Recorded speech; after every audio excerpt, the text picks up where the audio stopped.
अस्सलाम वालेकुम रहमतुल्लाहि दोस्तों। शाहनवाज। वालेकुम अस्सलाम रहमतुल्लाहि दोस्तों। मम्मा welcome to our channel jeans and roses. अच्छा शाहनवाज, आज मामा आपको एक कहानी सुनाएंगी जिसका टाइटल है एक चुप हजार सुख। यानी कि आपको बाज का खामोशी जो है बहुत सारी मुसीबतों से बचा लेती है।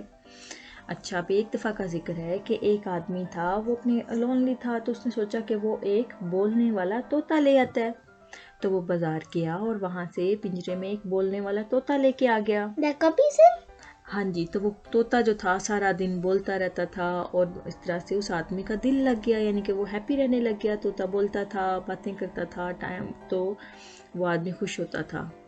एक दफ़ा फिर क्या हुआ, उस तोते के पिंजरे के सामने एक और तोता आके बैठ गया और दूसरे वाले तोता जो बाहर बैठा हुआ था पिंजरे के, उसने कहा टैं टैं। क्या कहा?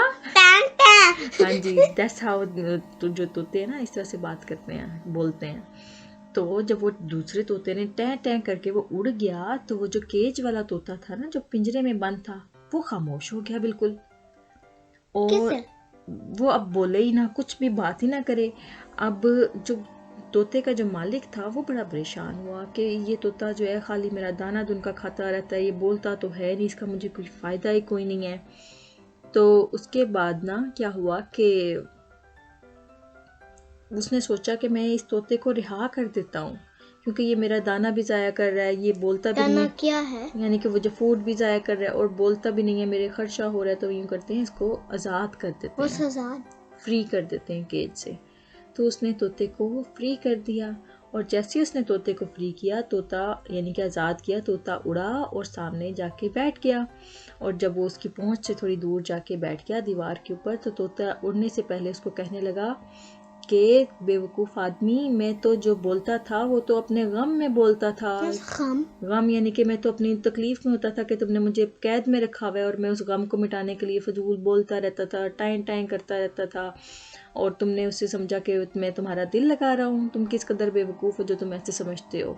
तो जब मेरा दोस्त आया और उसने मुझे, जो बाहर बैठा हुआ था पिंजरे से, उसने मुझे ये तरकीब बताई, टाइम टाइम करके, टैं टैं करके, ये कि तुम खामोश रहो। जब तुम खामोश रहोगे तो तुम यहाँ से निजात पाओगे इस कैद से।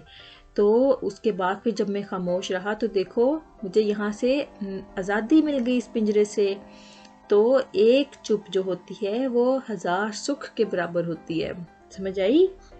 हाँ जी। ये थी आज की कहानी। मुझे ये बताएं, आपने क्या सीखा है? हमने सीख लिया है कभी चुप रहना है। चुप रहना बहुत अच्छी आदत होती है। बिला वजह का बोलते रहने से आपकी एक तो एनर्जी ज़ाया होती है, दूसरा आपकी इज्जत भी नहीं रहती है। जो लोग इज्जत यानी कि आपकी रिस्पेक्ट भी नहीं उस तरह से रहती। जो लोग खामोश रहते हैं वो लोग ज़्यादा अच्छा और बेहतर काम कर सकते हैं, और जो लोग बोलते रहते हैं उनकी सारी एनर्जी बोलने में लग जाती है। उनका दिमाग जो होता है वो अपनी बातों की तरफ होता है, वो अपने काम की तरफ फोकस नहीं कर सकते हैं।